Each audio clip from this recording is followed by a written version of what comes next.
Hey, what's going on, man? What's happening? What's happening? Man, chilling. Hey, man, welcome to a new season. Hey, man, you got me a desk. We got a desk. You got a desk, man. New environment, man. Man, I'm feeling the vibes. Yeah, me too. Me The too, vibes. man. Hey, can you believe that this is season 5? Cinco.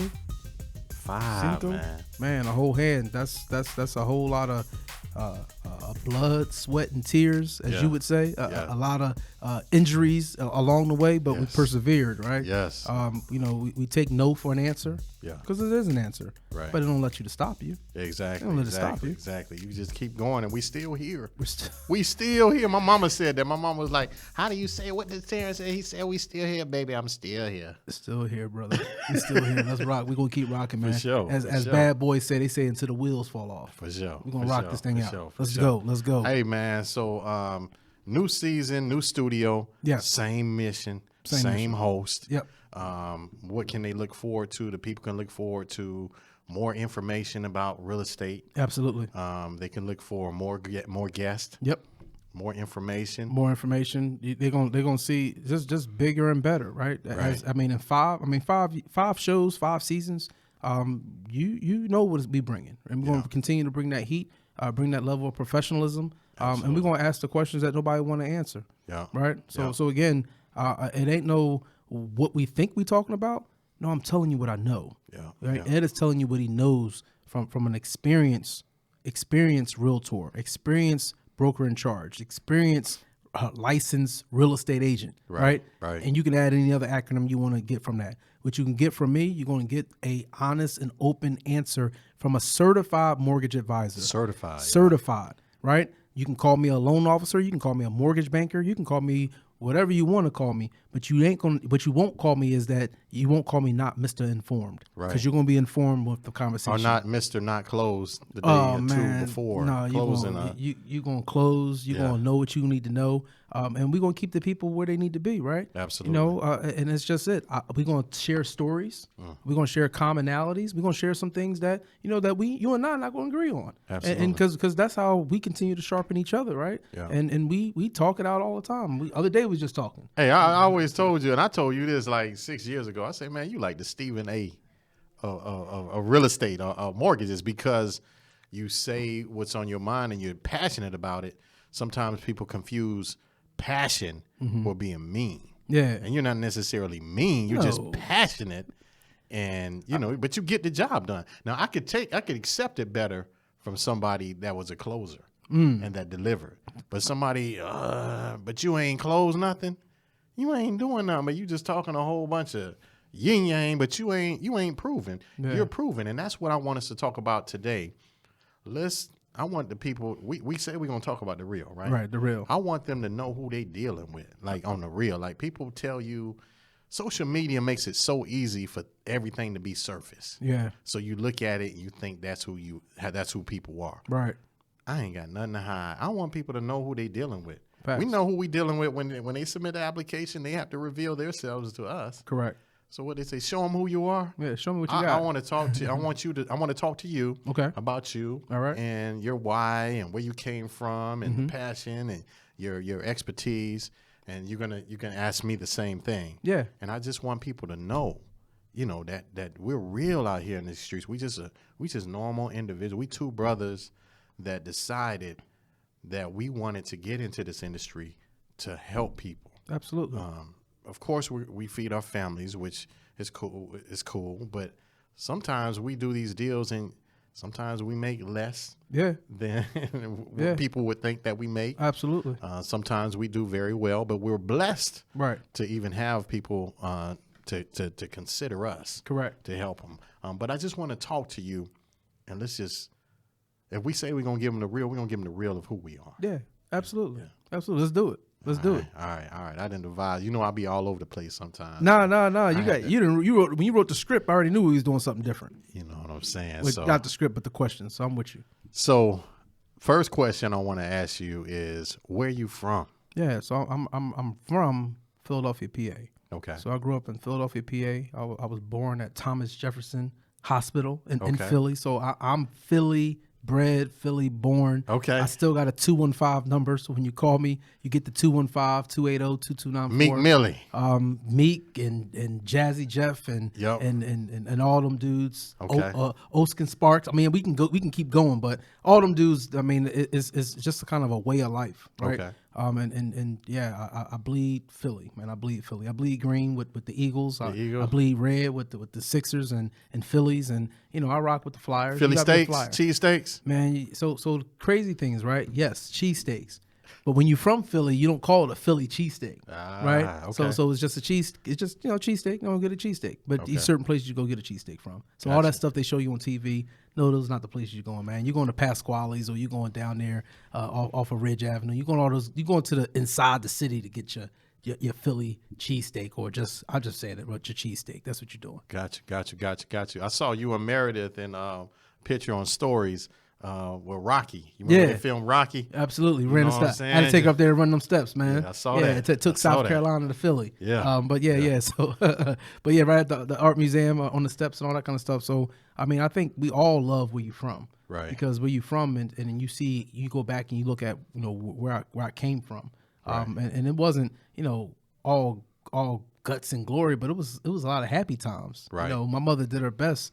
And she did the damnedest in raising my sister and I, and providing and making sure that we understood hard work, because you see hard work what's in front of you. Right. So you saw your mother get up and go to work. You saw her turn her alarm off in the morning, take a shower, brush her teeth, put her clothes on, then get the kids ready. Right. And then get breakfast. No, she ain't got time to make breakfast. You gonna get some of that cereal, or you gonna eat some dry cereal, right? That's what it was. Right. And then we get out the door and we all drive to the Broad Street line. Yeah. Right. The Broad Street line. That's what mass transportation. So mass transportation. We getting on a trolley, you getting on a bus, or you getting on a train just to get to school. Yeah. So those are the things that I remember. I mean, I remember seeing and learning how to be a hustler. Yeah. That I want to ask for something, but I see this person's working their hardest to get it. So maybe I'm not going to ask them. Maybe I'm going to go out and get it myself. So maybe I'm going to get a paper route. Right? They got paper routes in Philly. Yeah, we got paper routes. So you get a paper route, or go to the corner store. They call it a deli or whatever, and you may start delivering lunches at the schools or whatever you had to do just to make it make sense, but also to be where you wanted to be from that standpoint. So it was great, man. Philly's dope spot. So a lot of cats I know from Philly, we know Brian Dawkins, his wife. So he went to school with us. Word. Yeah. Brian, running on the ground, flying, all that kind of stuff. So number 20. A lot of cats I know from Philly, they got an edge to them because you have to have an edge to them. Even the chicks got edges to them. They don't play no games. So I can see, you representing Philly to the fullest. Even though we in the Queen City, we still rep the Queen City, but I can see that Philly in you. Yeah, and thank you. And I make no mistakes because of it, because you have to have an edge if you want to get to the next level. I just think that's in everything. You have to have an edge. You have to make things up. If you don't have enough going on, you got to make things up in your head to get there, right? You know, because you only know what you miss once it's taken from you. Yeah. And so when you have the opportunity, like, again, this is all privilege, right? We get the privilege to sit in front of people and offer them a loan. We get the privilege to show someone a house. We get a privilege to get them to the closing table with respect to that, right? I don't take that for granted. So when you can sit in front, and I know Allen Iverson took a lot of flack when it was about practice, and I played my game like my last, but that's what he was, right? The edge of, he knew what it was like to see it taken away. Right. People forget that it got taken away from him. You look at his life, like basketball was taken away from him when he was incarcerated. So things like that happen. And so when you look at these opportunities that we get, we look at this thing like, you know what, we got to put forth our best effort, and we got to do it with a passion. If you're not doing, why are you doing it if you ain't passionate about it? Right? I mean, think about it. Why am I going to do something if I'm not passionate about it? Because if I do that way, Ed, then I'm doing it half-assed. Right. Half behind. Like, I'm not doing it the right way if I'm going to do it not the right way. So I'm going to give you the part of it. I'm going to push you. I'm going to give you what I'm already given to you. I already know I'm going to give you 100%. Right. So I'm asking you to match me. Right. All right. You got to match me. And you and I get along well because we match. Like, you'll call me. Ed is, ladies and gentlemen, Ed is a morning person. Ed is good morning. He can go to bed at 4 a.m., but he can get up at 6:30 and it's like, good morning, y'all ready? No, I'm not. But that's the yin and the yang, right? I'm not so much a morning person. So when I get that call from Ed, I got to be ready to go, because if you ain't ready to go. And sometimes well, man, what's up? Right. And I try to curb it because I don't want to steal his joy, because he brings that joy and he's going to bring that energy and you need it. So brother, tell the folks, yes, we are sitting in Queen City. Yes. I'm from Philly, PA. Yeah. Tell them where exactly you from. I'm from Duval, Jacksonville, Florida. I was actually born in San Bernardino, California. Oh, so you're really Cali. Really Cali, but most of my life, I know she's going to say, was Jacksonville, Florida. Okay. Jacksonville, similar to your story, in some parts were rough. Yeah. Where I was raised at, so you had to get it. I wanted everything I saw on TV. Right. And I remember telling my mom I wanted toy. And she was like, man, you want too dang on much. Mm-hmm. You want everything. Mm-hmm. Everything made by Mattel. You want it. And she was like, you need to get a job. Right. So I was like, okay, a job? What's that? She said, that's where you go and you work and you get a little bit of money. And then you spend that little bit of money on what you need after you pay your bills. Yeah. So I remember going to the corner store and just tell them, hey, are you guys hiring? Mm-hmm. And he was like, here, this broom. If you sweep up, we'll give you a little something. Or if you get these Coke bottles around the store, you can get those and you can trade those in for money. And I remember doing that. Yeah. And making money doing that, just hustling, trying to be self-sufficient, even Absolutely. at that age. Yep. So I think all of that hustle and that drive came from the city and came from the grit of the city. And, a lot of people that looked like me weren't doing well. Mm-hmm. We were working in warehouses, just trying to make ends meet, just Correct. the best way we could. Correct. Yeah. So Jacksonville meets Philly, Philadelphia meets Jax, right? Right. And so commonalities was that, the grit, commonalities of being passionate. And everyone can be passionate in different ways, right? One of the things that you have to learn about yourself, I know that when I experience fear, I fight. I fight. Like, I'm ready to fight. Whether it be fisticuffs, whether it be with my mouth, whether it be whatever, I'm going to fight it. That's how I respond to fear. It's not always good, but that's how I respond to fear. Now, ladies and gentlemen, I'll tell you that there's nothing fearful about a loan application or getting a mortgage. That's not fearful. That's easy. But we talking about fearful when things are jeopardizing your family life. Right. Things are being transpired that's going to change, how you can take care of your family and all that. Then fear can roll in. Right. Nothing about the loan stuff, but just fearful, right? Fearful you get in a car accident, or fearful you get in an accident, or fear. Those are fearful things, but that's why you have to start to learn yourself. And I think that's where we want you to understand about our show today is that we want you to understand that we know ourselves. Right. We know ourselves. Right. And we hopefully that you will know yourself. Because, Ed, you know what? Home buying ain't for everybody. It is not. It is not. And sometimes, a lot of times, I know we said it on previous shows, sometimes we want it more than some of our clients. That's just what it is. You have to fight. You have to keep on putting in applications. You just have to want it, because if you don't want it, at the first sign of something going a different route, you're going to want to pull out. I've been seeing a lot of that lately, where a lot of clients want to pull out, or they just, maybe this isn't the time, I'm going to wait. And so that's where I have to talk to them and go back to the whole reason why we even started this. Correct. It's not about me. Right. It's about what you want for your family. Yep. You know what I mean? So I go back and I talk to them. Hey, I remember when we first talked, you said you want these things. Has anything changed? No, and I'm just tired of being disappointed. And I just, hey, in life it's going to be a lot of disappointments. But at the end of the day, you have to see that goal is you're going to be in your house. You're going to purchase your house. Correct. And your family is going to be happy. Yeah, family's going to be happy. So coming back, right? What brought you to Charlotte? What brought you to Charlotte? So me and my family moved from Atlanta. Okay. Because I got a promotion on a job. I was working for a security company, and I got a promotion for a job in Charlotte. So I had to pick between either Raleigh or Charlotte on which management position I was going to take, and I chose Charlotte, and that was in 2010. 2010. Yeah. Okay, so you've been here roughly almost 13 years. Yeah. Time goes by fast, right?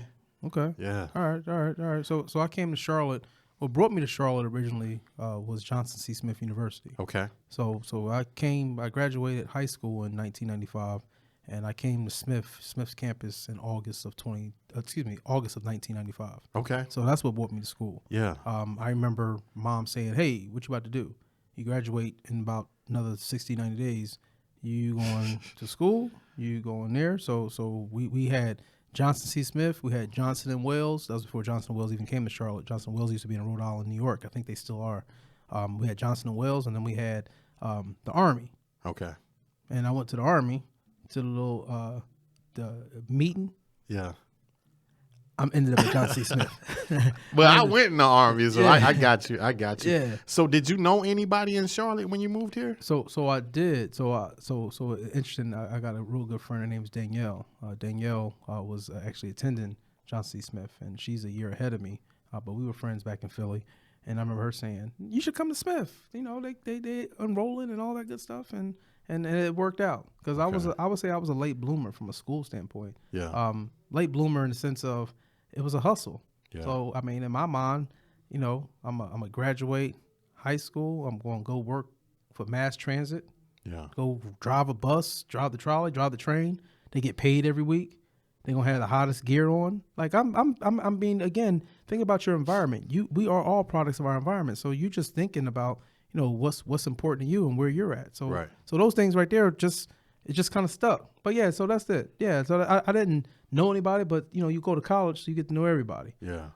So you was here when Grandmama and all them and Yeah. Yeah. Yeah. I was. Okay. Yeah, Okay. yeah. So you an OG here. Though. I'm people say, "Man, where you from?" And they said, "Well, you're not from here." Well, thank you, but I am from here because I've been I spent my adult years here. Yeah. I mean, think about it. I've been adult longer here in the South, in Charlotte, than I was in Philly. I left Philly at 18. So you've seen the growth in the city. Absolutely. I've seen pictures, but I wasn't, 13 years ago. I mean, the city has changed in 13 years. Prices and all that have went stupid. But even before that, Right. you've seen it when we saw pictures. Like, Phyllis, you remember when you flew over Charlotte, didn't you? So we saw it from the air, but we never really saw it. So how was it back then? This building we're sitting in, this used to be the hood. What? Right. This building, of course, 10 years ago, it didn't exist, but none of this existed right here. None of this. This off of Thrift Street or J Street. Right. You might roll a J on J Street, but that's I mean, this didn't exist. Wow. Right? Yeah. I mean, you had where the bus stop, you know, where the bus station Greyhound, that was still there. Right next to the bus stop was a motel. Was a motel. You guys know what goes on at motels and things of that sort. Yeah. The mosey woes. It was a lot of drug use. It was a lot of prostitution. There was a lot of that going on right there. So to see Charlotte get all that out, and all of a sudden now you got what, $1 million townhomes right there sitting on the corner. Yeah, it's amazing. It's amazing to see the growth. To see the skyscrapers. It used to only be you had the IGL building. That's where that restaurant that sits on the bottom of it, IGL, is right there on the corner of 5th and Tryon. Gotcha. It's escaping of me. But then you had the corporate center. That was all there. All that other stuff, man, that's all brand new. So you got to think about the visionaries that had the vision to get the city to where it is right now. Correct. And I know we talked about it on air, I don't know, probably a couple months ago. You was just driving around the city and you just was like, wow, look at this growth. Like, I can't believe it. Correct. I wish I would have jumped on some of these properties, Absolutely. back then when they were, 80, 90,000. And now, the average price point is up to 400. Right. You know what I mean? Correct. So you just have to have a vision. But guess what? It still everything keeps going up and up and up. So the longer people wait, you're just going to pay more for less because that's just what it is. Correct. So it's going to benefit you if you lock in earlier and then the values go up. But the longer you're on the outside looking in, you're just a spectator. You're a spectator, but you're going to have to pay more. Right. You have to figure out to get in to fit in. Yeah. At some point, you got to figure that out. Right. Right. It's no wrong reason, but again, I had a couple ask me the other day. They said, "Is right now a good time to buy?" I said, "Great question." I said, "I'll give you this perspective, and I'll let you draw your own conclusion. If you're currently renting, Is it a good time to buy? Absolutely. Why? You're renting. You need a place to live. You're paying $2,000 in rent. Won't you go pay $2,000 in a mortgage? Right? Because that's viable. Right? Is it a good time to buy? Well, I currently have a house, but I like to get my next house. Okay. Well, is the deal there? Am I talking to a builder, or am I finding a resale home where that there's some flexibility on closing costs being paid? Right. I mean, how much are you going to sweeten the pot? And is it a home that I have a desire to live in? Meaning that, does it have all the bells and whistles that I want? Does it have the neighborhood that I want my kids to go to school? Does it have the neighborhood that I want to start my family in? Like, so it is all about the perspective of whether or not it's the time to buy. No, I agree with that. Right. So that's where that answer comes in at. So I always, of course, I'm going to lean to the side of yes, it's the time to buy. But you, like you just said, like you said to your client, why are we doing this? Right. And so you have to answer the question of, why am I purchasing? Am I purchasing so that I can show everybody, hey, everybody, I got a house? Or am I purchasing for I can say, hey, I'm starting wealth building. I'm starting generational wealth. I'm starting, maybe I don't even get as deep as generational wealth. And I say, you know what? I'm tired of paying somebody else's rent. So how much was, and I know we got a couple other questions. How much was rent back then when you first moved to Charlotte? When I first moved to Charlotte, I remember 1995, I moved to Charlotte. I was living on campus. So whatever, I was living on campus. So I didn't pay rent. Fast forward, when I graduated in 1999. And when I graduated, my rent my first rent, and I was in a townhouse, but my first rent was, I want to say it was like $380 a month. Now, it was 4 of us in this townhouse. So y'all can go 380 times 4, whatever the case may be. But again, my portion was $380 in this townhouse. And it was a big town. I'm talking about, it was 4 bedrooms, 4 bath, big kitchen, big living room. I mean, it was huge, humongous. But it was, because the reason I remember that, because it was, she said, when the landlord said, she said, well, only, you just think about it, baby. You're just going to pay $30 a day. I was like, well, yeah, you got it. I've been paying $30 a day. Yeah, you got it. I got it. Let's do it. Do you think it'll ever get back to that? No. So my point is, if it was $300 and something back then, and I'm sorry, it was $10 a day. That's what it was. And the average, what's the average rent now? So the average rent today is $1,500. That's the average rent. That was the average rent in Charlotte-Mecklenburg, North Carolina right now is $1,500. I looked that up. Yeah. So that's what the average rent is. But also, that's where maybe not necessarily desired places you want to live, but you're paying that, right? So that's what I was gonna say. So you got that, but you can't. The thing is, you get for what you pay for, but at the same time, you have to understand that everyone is not meant to be a homeowner, because it comes with a lot of responsibilities. And we're going to dive into that in other shows and all the good stuff. Yeah. But that's the part where you buying a house has to be more than just the yard that you're going to see yourself in. Because one day that yard is going to be all muddy, or one day that yard is the grass is going to turn from green to brown, right? So it's got to be more than one reason of why I want to buy. Right. It's just like, why do you want to help homeowners? Right. Yeah, because I mean, so many different reasons. Right. Give me your top 2 or 3. I believe that everyone should be. I believe that your housing budget is one of the biggest expenses that a person has, and you should have control of that. Correct. I don't think nobody else should have control of that based on the market or however they feel or whatever the market conditions are. I feel like that person, every individual needs that choice and that right. Correct. And to accrue not interest, but equity. Right. Which equity, with equity, people have paid college tuition, people have bought, other properties. They've done a lot of, equity has been life-changing for a lot of individuals, including myself. Correct. So I think that everybody should at least experience that, because it'll open up your mind to become a business person. Mm-hmm. It'll look at yourself. You'll look at yourself, instead of looking at yourself as an employee for ADT or Blue Cross, you'll look at yourself like, my house is my business. Yeah. And I can flip that business and create other opportunities for myself and my family. And it gives people confidence. That's what it did for me. Absolutely. It gave me more confidence. No, you just said it, right? And for me, I like to say the reason why I do what I do is because I see the educational piece behind it. Being able to educate someone and pass the knowledge forward, that's right up my alley. I'm a trainer at heart. Yeah. So being able to show how we can get this and how you can do it, it's all about the structure. And that's what, season 5, I want our buyers and listeners and sellers and everybody to know that we're going to control the loan. You make the decision on the house. Right. I can't make both, right? And I'm taking the pressure off. So take that pressure's off. But I'm going to make the decision. I'm going to lead the loan process. I'm going to structure the loan to way it's going to be best get you approved. You got to have the open mind till you pick the house, right? You got folks right now, down payment assistance. Down payment assistance is all fine.